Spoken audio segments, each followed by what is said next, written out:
Welcome to Together We Harvest Homestead. In this video, I'm going to share with you a brand new chicken coop door that we got. I apologize for all the noises right now. The chickens are currently laying eggs, so they're doing their egg laying song. Hopefully you can hear me over all the chaos. What I'd like to share with you is this chicken coop door by Proshine.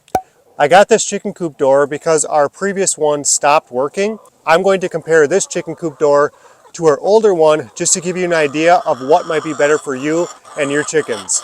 Pretty sure they're all trying to lay eggs at the same time and it's really loud and chaotic right now. I picked the worst time to shoot this video. Anyways, if you're interested in an automatic chicken coop door, I highly recommend one. Before we had a door like this, we were just using a latch and shutting it with a manual lock. That works, but you need to be home at the right time to do that, and you need to remember to do it every single morning. This way, I can get up and go to work knowing that the chickens are safe and they're going to be let out at the exact time that we want them to be let out at. To keep a homestead running strong day by day throughout the year, you need a lot of different tools and equipment, and we have a lot of different tools and equipment that have helped us and benefit our homestead. Those are all linked down below in the description as well, so check those out if you are interested. This door can be set up to close and open on a timer or based on daylight hours. We prefer using a timer. That way we can control exactly when it opens and when it closes. This coop door comes with a nice remote. It's pretty solid. You can clip it onto your keys and it's really easy to use. Then of course when you want it to open, you hit the open button. Notice that this is opening past 90 degrees. It was at 90. It's going all the way to 180. The benefit of having a swinging door like this is that you can set up this coop door in almost any situation.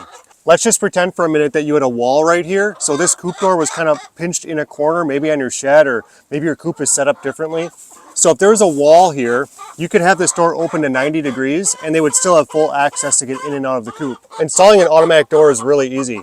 All you do is open the door, set this up here, screw in the screws wherever you want it to go, and Proshine does send the screws with this product, so that's handy.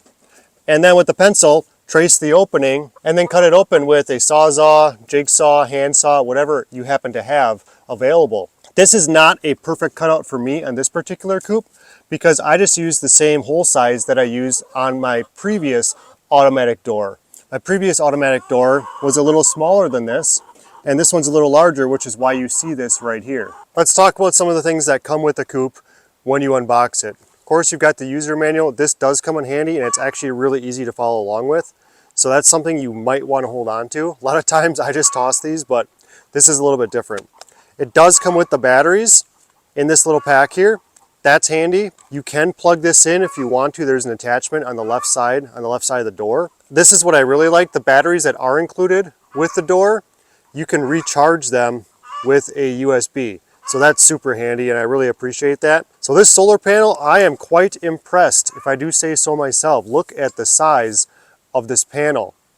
Just to put in perspective, my previous automatic chicken coop door came with a solar panel this size. Is there really, I mean, come on, is there really a comparison? No, of course not. What I am saying is that it's going to harness more energy from the sun and that's what we need. And Proshine does give you the bracket, and I'm actually going to install that today in the video and show you my setup for installation with the solar panel. I did mention that it comes with this bracket, which I'm going to install in just a little bit. The bracket goes on here. It's going to connect to this side of the panel and this side of the panel, kind of like this. I have to screw it on. It comes with the screws to connect the solar panel to the bracket. And when it's installed, bear with me here, I'm trying to do this when it's not actually screwed down. You can pivot this however you'd like. You just adjust the tension in the screws. Another thing I want to mention is that it's got a cord that's like 10 miles long, it seems like. It's really long, and that's what you want with your solar panel because every coop setup is going to be different. Your coop, you might only need the cord to be 12 inches long, and that's great, but on mine, where I plan on putting this solar panel, it needs to be really long because I don't want this solar panel covering up any doors, access doors, chicken coop doors, the nesting boxes, anything.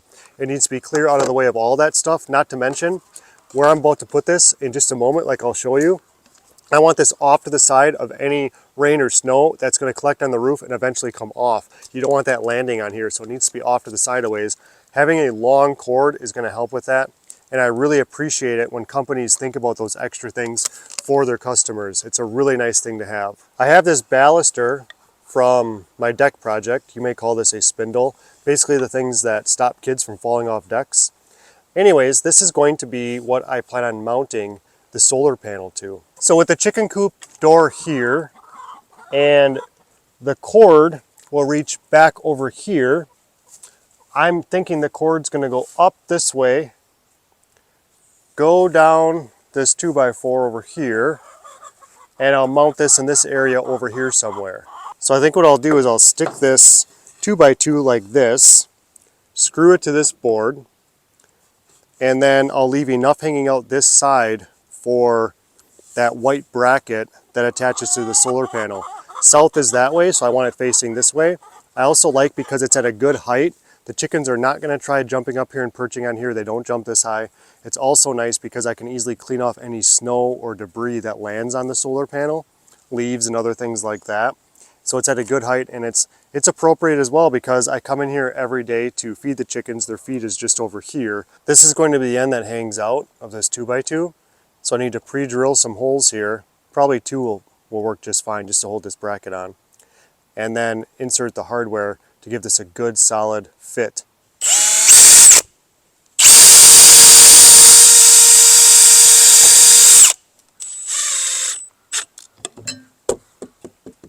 Alright, so this is the part that hangs out of the lean-to from the coop. And then this is the part that will be attached. So I'm going to put in probably 3 if not 4 screws here, just so it's a real good, a real good connection point, especially if we get that wet snow that's going to land on the solar panel and add a little bit of weight. So I think before I put this 2x2 on the coop for the solar panel, I'm going to put the solar panel on this bracket. That way I don't have to do it when it's like hanging in the air. I have a table to work off of. And also I would advise you to be careful of where this cord is going. So in this case, it's coming off in this direction, which is the direction I want it to go, toward the coop door where it needs to get plugged in.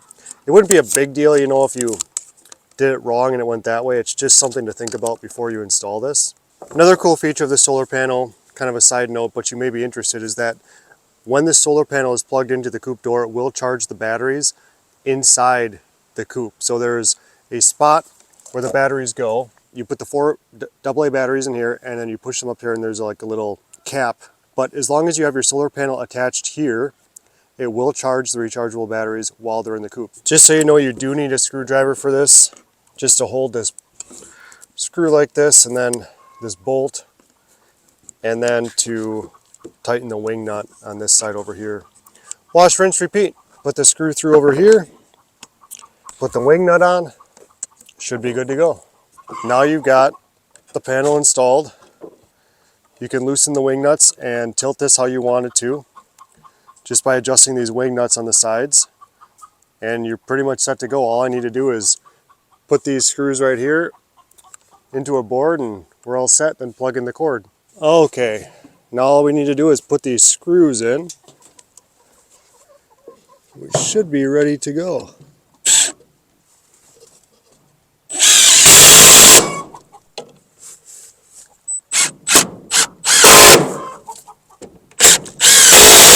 And there we have it.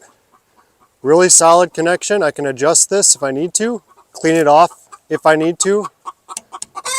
Got 3 screws, and then now I need to do something with this really long cord, which is going to be a little tricky because I don't have staples that are meant to hold down wire right now. I lost them on accident. So the general idea is to staple this along this 2x4, down the coop, and over to where it plugs in. It's hard when you don't have it stapled. Right here. So that's the idea. It's going to connect right there, go behind the door, and you want this cord obviously out of the way. So for now, I'm going to put it up on top of this lean-to roof just to get it out of the way. But at some point, I'm going to have to tidy everything up real nice and clean up here underneath this roof. And then so it hangs down even tight against here. So it's just a nice clean setup and a simple setup. This is what it looks like on the back side. Obviously that way is south. It's on this 2x2. I did need washers. I found that the gaps here were bigger than most of the screws that I had, the heads of the screws, and it's just attached there, there, and there underneath this lean-to. And I'm really pleased with the length of that cord reaching all the way down to this door. Look how much extra I have up here. Tons of extra cords, so that's really nice. I'm not here to bash anybody or any company. I don't even know who makes this chicken coop door. I just purchased this because I saw it online for a reasonable price. But what I would like to talk to you about is perhaps what not to buy in the future. The reason why I need to upgrade my door, the main reason, was because of this track right here. This door runs along this track on the bottom and on the top. And there's a groove inside this track here, and dirt and things build up inside that track because the chickens are constantly going in and out throughout the day.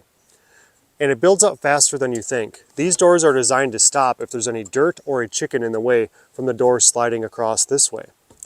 And what happened was dirt built up in here.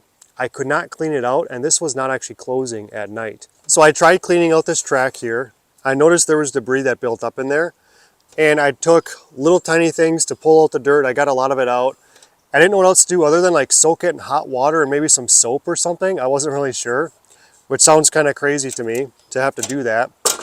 And it still didn't work. So the door is like permanently stuck open unless I like push the close button and force it shut with my hand. But then what's the point of having an automatic door if you have to do that every night? So I wasn't too pleased with that.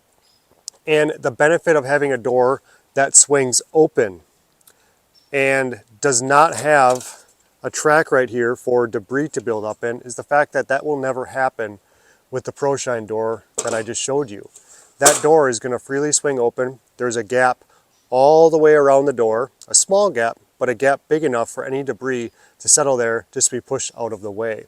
So that's a large benefit of not having a track door like this. Throughout this video, you may have noticed this chicken coop behind me and the lean-to overhead. If you're interested in learning how I built that, click this video over here. If not, I've got another video for you right over here. Thanks for watching Together We Harvest. I really appreciate your time and attention. See you next time.